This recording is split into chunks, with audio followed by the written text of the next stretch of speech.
तो जय हिंद। कैसे हैं प्यारे स्टूडेंट्स? मैं आशा करता हूं आप सभी अच्छे होंगे, स्वस्थ होंगे, मस्त होंगे। इस नई वीडियो में आप सभी का स्वागत है।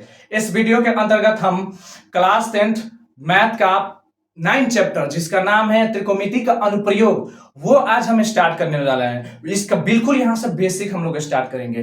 बिल्कुल बेसिक क्लास होगा आज का। हम लोग आज की क्लास में सिर्फ ये समझेंगे, यानी इस चैप्टर को हम लोग हाइट और डिस्टेंस के भी नाम से जानते हैं। और एनसीईआरटी के बुक में जाइएगा ना, तो इस चैप्टर को आप त्रिकोणमिति के अनुप्रयोग के नाम से जानिएगा। तो इसी चैप्टर को, जी हाँ, जो हम साइन थीटा कॉस थीटा जो भी अभी 8 चैप्टर में पढ़े हैं, उन सबका प्रयोग कहां कहां कैसे किन चीजों में होगा, उसी के लिए इसका प्रयोग पढ़ना है, यानी एप्लीकेशन ऑफ ट्रिग्नोमेट्री। ठीक है, तो ये पढ़ने वाले हम लोग। तो वीडियो में बने रहिएगा अंत तक और देखते रहिएगा आप लोग। अगर आप वीडियो को अंत तक देखते हैं तो जरूर कुछ ना कुछ सीख करके जरूर जाइएगा। आइए इसी के साथ हम लोग वीडियो को स्टार्ट करते हैं। देखिए, चैप्टर का नाम होगा हम लोग का त्रिकोणमिति का अनुप्रयोग। क्या होगा? त्रिकोणमिति का अनुप्रयोग। क्या होगा? अनुप्रयोग। क्या? अनुप्रयोग, यानी एप्लीकेशन ऑफ ट्रिग्नोमेट्री।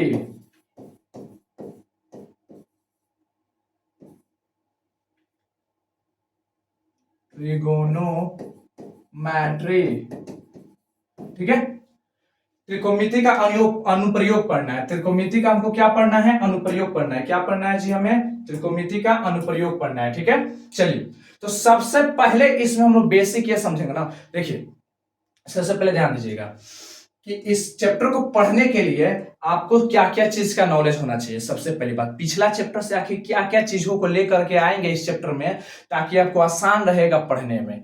मैं आपको बता दूं कि आप चाहते हैं इस चैप्टर को पढ़ना, तो इसके लिए आपको क्या क्या चीज, आउटर चीजों की जरूरत पड़ेगी। तो पहली बात, पिछले चैप्टर से आपको क्या लेकर आना है? तो पहली बात आपको लेकर आना है साइन थीटा, ठीक है, कॉस थीटा, ठीक है, और एक टेन थीटा। कौन सा? इनके भुजाओं का अनुपातिक होता है P बटा H, इसका होता है B बटा H, और इसका क्या होता है? P बटा B। ये आपको कम से कम याद होना चाहिए। ठीक है, याद रहेगा ना। जिसको P का मतलब क्या होता है? लंब, बटा में क्या हो जाएगा? कर्ण हो जाएगा। ये क्या हो जाएगा? आधार हो जाएगा। बटा में क्या हो जाएगा? कर्ण हो जाएगा। ठीक है, ये क्या हो जाएगा? ये लंब हो जाएगा। बटा में क्या हो जाएगा? आधार हो जाएगा।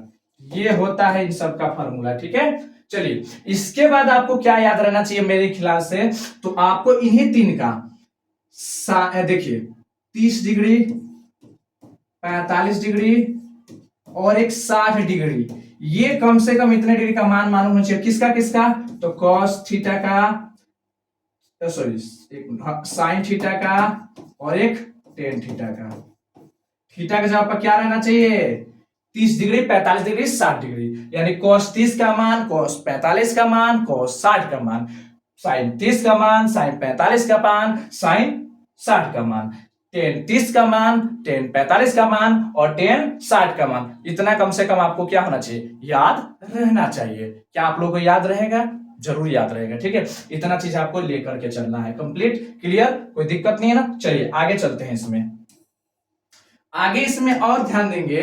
अब हमें इसमें एक और चीज है, हमको समकोण त्रिभुज का नॉलेज होना चाहिए। समकोण त्रिभुज का नॉलेज होना चाहिए। अगर अभी तक नॉलेज नहीं है तो हमको किसका त्रिभुज का नॉलेज होना चाहिए? समकोण त्रिभुज का नॉलेज होना चाहिए। इसके बाद हमको किसका नॉलेज होना चाहिए? समकोण त्रिभुज का। अब देखिए, समकोण त्रिभुज का क्या नॉलेज होना चाहिए। पहली बात मैं आपको बता दूं, यहां पर देखिए, समकोण त्रिभुज का मतलब कि यहां पर एक ऐसा बनना चाहिए, ठीक है, जहां पर एक कोण कितना डिग्री का बने? कम से कम 90। एक ऐसा त्रिभुज बनना चाहिए जिसका एक कोण कम से कम कितना डिग्री का बने? 90 डिग्री का बने। तो उस त्रिभुज को हम लोग कौन सा त्रिभुज बोलेंगे? समकोण त्रिभुज बोलेंगे। ठीक है, ठीक है, चलिए। समकोण का मतलब 90 डिग्री का बनने वाला एक कोण। ठीक है, चलिए। उसके बाद समकोण त्रिभुज आ गया, तो उसके बाद आपको क्या याद रहना चाहिए? आपको पाइथागोरस ट्रिक याद होना चाहिए। पाइथागोरस प्रमेय। इसके बाद आपको क्या याद होना चाहिए? पाइथागोरस प्रमेय। इसके जस्ट बाद आपको याद होना चाहिए क्या?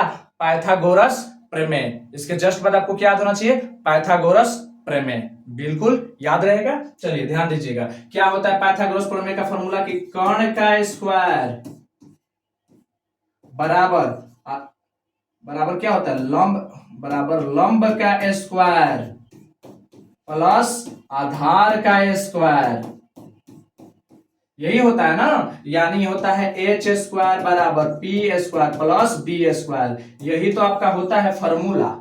अगर आपको ये याद है तो और भी आसान है। ठीक है, कोई दिक्कत? कोई दिक्कत नहीं है तो ध्यान से देखिएगा।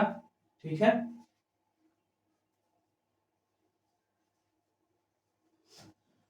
अब ध्यान दीजिएगा इसके आगे, जस्ट इसके आगे अब हम ध्यान देंगे। अगर आपको इतना चीज क्लियर हो गया होगा तो आगे चलेंगे हम लोग। इसके बाद हम लोग क्या ध्यान देंगे, अब आज इस चैप्टर को पढ़ने के लिए भी बहुत कुछ और भी जानना है, लेकिन अब चलिए इतना तो काफी हो गया। अब आइए इस चैप्टर को पढ़ने के लिए, इस चैप्टर को पढ़ने के लिए सबसे पहला नाम आपके सामने आएगा क्षैतिज रेखा। कौन सी रेखा? क्षैतिज रेखा। मैं इंपॉर्टेंट ही चीजों पर बात करूंगा जो आपको कहीं जरूरत पड़ेगी। ठीक है, क्षैतिज रेखा। और एक नाम आता है आपका ऊर्ध्वाधर रेखा, ऊर्ध्वाधर रेखा। एक क्षैतिज रेखा, एक ऊर्ध्वाधर रेखा। ठीक है, समझिए क्या होता है। क्षैतिज रेखा का मतलब होता है, क्षैतिज रेखा का मतलब होता है पट। ठीक है, जैसे ये ए बी एक लाइन हो गया तो ये पट रहेगा। ठीक है, और ये ऊर्ध्वाधर का मतलब ये ऐसे रहेगा। बस इतना समझ लीजिएगा। ये पेन ऐसे रहेगा तो क्षैतिज अवस्था में रहेगा, ये ऐसे रहेगा तो ऊर्ध्वाधर अवस्था में रहेगा। ठीक है, हॉरिजॉन्टल वर्टिकल, हॉरिजॉन्टल वर्टिकल। ठीक है, इसको इंग्लिश में हॉरिजॉन्टल लाइन, इसको वर्टिकल लाइन। ठीक है, ऐसे। ठीक है, अब ध्यान दीजिएगा। तो ये क्या होता है, जब इसका अगर डेफिनेशन की बात करें तो ये पृथ्वी के समानांतर, मतलब हमारे देखिए भूमि है, ये हम लोग का समतल, मान लीजिए जमीनी स्तर है, तो जमीन के मतलब भूमि के एकदम पैरेलल कोई चीज चलेगा, समतल ऐसे जाएगा कोई, मतलब वही समानांतर कोई चीज जाता है तो वो क्या कहलाएगा? क्षैतिज रेखा कहलाएगा। वो उसके लिए क्या कहलाएगा? मान लीजिए भूमि है, भाई आपका क्या है? भूमि है। अब भूमि के बिल्कुल है पैरेलल, 5 मीटर यहां नापिए तो 5, हेजे नापिए तो वो 5, यहां जाके यहां नाप रहे तो वो 5। इसका मतलब ये दोनों लाइन एक दूसरे क्या है? पैरेलल है। यानी हम भूमि के क्या जा रहा है? समानांतर जा रहा है। बिल्कुल क्या जा रहा है? समानांतर जा रहा है। ठीक है, इसलिए क्या कहलाएगा? ये हमारा क्षैतिज रेखा हो जाएगा। ठीक है, जो भूमि के समानांतर जाएगा। और जो भूमि के लंबवत खड़ा है, मान लीजिए भूमि हो गया, भाई क्या है हमारा? भूमि। तो भूमि के जब लंबवत खड़ा रहेगा, भूमि का जब लंबवत, देखिए ये भूमि है और इस पर लंबवत खड़ा है, 90 डिग्री के एंगल पर खड़ा है, तो ये हमारा कहलाएगा ऊर्ध्वाधर। ठीक है, मान लीजिए जमीन पर कोई घर खड़ा है ना, तो ऊर्ध्वाधर अवस्था में। कौन सी अवस्था है? क्षैतिज के ऊर्ध्वाधर, ऊर्ध्वाधर अवस्था में। कौन सी अवस्था है? जब तक एक पेड़ खड़ा है, मान लीजिए यहां पर एक पेड़ बनाया मैंने, ये पेड़ बनाया, ये कौन सी अवस्था होगा? ये क्षैतिज होगा कि ऊर्ध्वाधर होगा? ये होगा आपका कौन सा? ऊर्ध्वाधर होगा। कौन सा होगा? ऊर्ध्वाधर होगा। क्यों? क्योंकि ये खड़ा है। लेकिन ये पेड़ टूट करके पूरा का पूरा मान लीजिए हेंगा, पेड़ अब हेंगा हो गया, अभी जमीन पर गिर गया है, अभी जमीन पर गिर गया है। अब बताइए कौन सा अवस्था होगा? तो ये कहलाएगा क्षैतिज अवस्था। ये कौन सी अवस्था होगी? क्षैतिज अवस्था। पेड़ खड़ा तो ऊर्ध्वाधर अवस्था, पट हो गया तो क्षैतिज अवस्था। याद रहेगा, क्षैतिज मतलब भूमि, मान लीजिए भूमि हो गया, ये मिट्टी वाला हिस्सा हो गया, और ये उस पर एक लाइन जा रही है, तो ये हमारा क्या कहलाएगी? पैरेलल कहलाएगी। क्या कहलाएगी? पैरेलल यानी समानांतर कहलाएगी, तो वो क्षैतिज रेखा होगी। और यहीं पर एगो हेंगा खड़ा हो जाएगा, तो ये भूमि है, भूमि है, इस पर खड़ा हो जाएगा, तो ये हम लोग क्या कहलाएगा? ये लाइन, ये कहलाएगा ऊर्ध्वाधर रेखा। क्या कहलाएगा? ऊर्ध्वाधर रेखा। क्लियर हुआ आप लोगों का? चलिए, मुझे लगता है, आशा है कि मुझे लगता है कि आप सबको समझ आ गया होगा क्षैतिज और ऊर्ध्वाधर। हालांकि एक और उदाहरण लिया जाएगा इसके बाद। चलिए इसके बाद एक और उदाहरण लेते हैं इसका। इसके बाद इसका एक और उदाहरण मैं आपके सामने ले रहा हूं, ध्यान से देखिएगा। इसका उदाहरण मैं एक और लूंगा आप लोगों के सामने, ध्यान से देखिएगा। इसके सामने एक और मैं उदाहरण यहाँ पर लेने वाला हूं, फटाफट ध्यान से देखिएगा। चलिए, इसके बाद मैं एक उदाहरण की बात करूं, देखिएगा। क्षैतिज रेखा में तो ये था, ऊर्ध्वाधर रेखा में ये था। अब मान लीजिए रोड है, भाई क्या हम लोग का? रोड, सड़क, ये हम लोग का क्या हो गया? सड़क हो गया। ठीक है, सड़क तो पेड़ तब जमीन से सटा है, तो हम लोग का जमीनी हिस्सा हो गया, भूमि वाला हिस्सा हो गया। ये हम लोग का क्या हो गया? जमीन भूमि हिस्सा हो गया ना। अब इस पर मान लीजिए जब पोल खड़ा है, भेजा क्या है हम लोग का? पोल, बिजली वाला खंभा। कौन सा? पोल खड़ा है, वो भी कौन सा? बिजली वाला, लाइटिंग वाला, प्रकाश देने वाला, जो बिजली करंट देने वाला, करंट देने वाला। ठीक है, एक हेजा खड़ा है, एगो आपका हेजा खड़ा है, आपका एगो रोड के किनारे देखिए सब खड़ा रहता है। आपको पता है, आप गांव देहात में घूमिएगा, या कहीं भी, तो देखिए रोड के किनारे आपको ऐसे लाइन से क्या मिलेंगे, पोल मिलेंगे, मिलेंगे ना, जमीन से सटे हुए। तो जब इस पर कोई मान लीजिए इस पर कोई ऐसा खींच ऐसा रहेगा, ये आपके क्या है, ये वायर है, ये आपके क्या है, वायर यानी तार, ये आपके क्या है, तार, जो बिजली का तार है। तो आप देखते एक पोल पर से दूसरा पोल पर, दूसरा पोल पर से तीसरा पोल पर, तीसरा पोल पर से चौथा पोल पर। तो अब मैं पूछूंगा आपसे कि बताइए ये पोल क्षैतिज अवस्था होगा कि ऊर्ध्वाधर, मतलब क्षैतिज रेखा होगा कि ऊर्ध्वाधर रेखा होगा, आप बताइए। पोल जो है वो क्षैतिज रेखा होगा कि ऊर्ध्वाधर रेखा होगा, आप बताइए क्या होगा, क्षैतिज रेखा कि ऊर्ध्वाधर रेखा। हाँ बोले कि मिट्टी है, हाई जमीनी स्तर हो गया, हाई क्या हो गया, भूमि, हाई क्या है आपका, भूमि हो गया, ये आपका क्या है, भूमि, भूमिगत स्तर मतलब भूमि, सड़क जो जमीने पर न सटा है, जमीने से न सटा है, तो वो जमीनी स्तर हो गया। इस पर ही क्या है, खड़ा है, तो खड़ा है तो याद रखिएगा, बोलेगा सर टेढ़ा है नवा, उसका मतलब नहीं, याद रखिएगा जब भी कोई मैथ में पढ़ते हैं ना, तो कोई टेढ़ा हो रहा है तो उसको एकदम सीधा कर देते हैं, उसको हम लोग क्या करके पढ़ लेते हैं, एकदम सीधा 90 डिग्री करके पढ़ लेते हैं। तो मान लीजिए समझ लीजिए मैथ की दुनिया में एकदम सीधा है, एकदम खड़ा है, तो ये क्या हो गया हमारा, ऊर्ध्वाधर रेखा हो गया। ये क्या हो गया हम लोग का, ऊर्ध्वाधर रेखा, मतलब पोल हमारा बिजली का खंभा कौन सी अवस्था में रहेगा, ऊर्ध्वाधर रेखा की अवस्था में रहेगा, ठीक है। अब मैं बात करूं, अब बोलेगा इसकी तार जो खींची गई है ऐसे, ये देखिए, तो ये तो लपकता हुआ तार है, लपका हुआ, गांव का बिजली उजली का तार आप समझते ही है क्या होता है, लपका लपका होता है, ढीला ढीला सा टाइप से होता है। लेकिन नहीं, मैथ पढ़ रहे ना, तो मैथ में लपका तार नहीं देखा जाता, मैथ में एकदम सीधा वायर लेकर पढ़ा जाता है। कैसा सीधा, समझिए एकदम सीधा वायर है।